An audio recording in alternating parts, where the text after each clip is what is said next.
Coke shot brought to you by Coca-Cola. Lahat ng shots magaganda at walang katulad. Kaya ang buhay Coke, buksan mo. Ginawa ni Roger yan in the midst of his 6-point outburst ng second quarter. At yun yung panahon na nanlamig na itong si PJ Simon at James Yap. Turnover coming off a well-called timeout. Mental lapse inbound. Pure Foods now with a possession to extend this run. Nice fake by James Yap. And he gets another basket. It's an 8-0 run now by the Pure Foods PJ Giants. James Yap with a total of 15 in the ball game. 10 siya dito sa third quarter ginawa. Ito na ngayon. Well-called being threatened. Let's see how they react. Rob Wainwright with a dagger.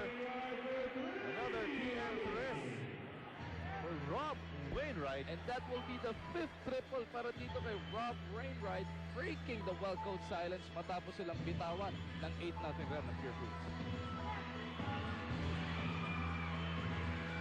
Here's James Yap. James Yap spots up. James Yap missing. Rebound to J.R. Reyes. Corey Santi, ito naman yung lead pass. Fast break play na naman para dito sa well-called Dragons. Kaya pumasok pero may foul naman. Pero Reda Rolini making sure there was a 3-point play opportunity in that sequence.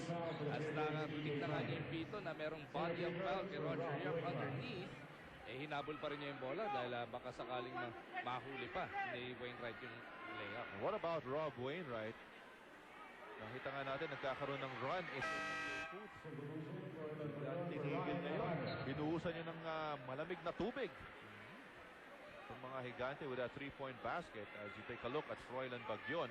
Ito na naman yung tinik sa tagiliran. Ito ni James Yap at Roger Yap at PJ Simon. Kanina pa nga first half, nagbabalik sa sahig as Wainwright will miss that last free throw. 2 misses para dito kay Rob Wainwright.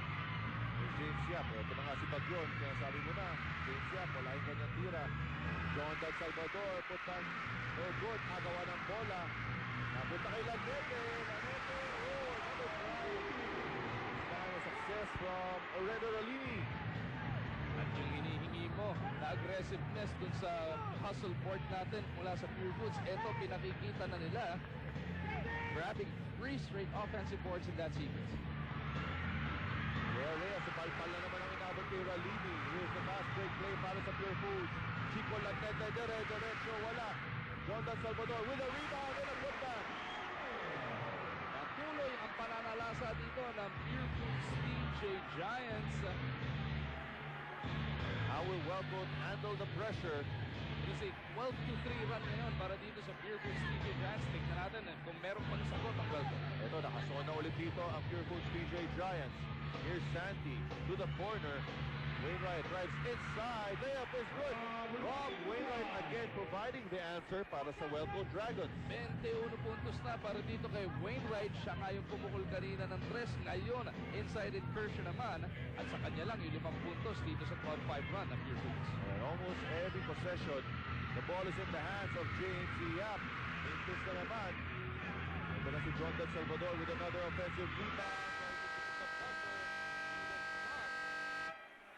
That would end things after the end of quarters, mga kaibigan. Ito lamang na naman pa rin ang Wellcoat Dragons. Nabuhay naman itong Pure Foods PJ Giants. And that is our score at the end of the quarter. 78 for Wellcoat, 61 for the Pure Foods PJ Giants.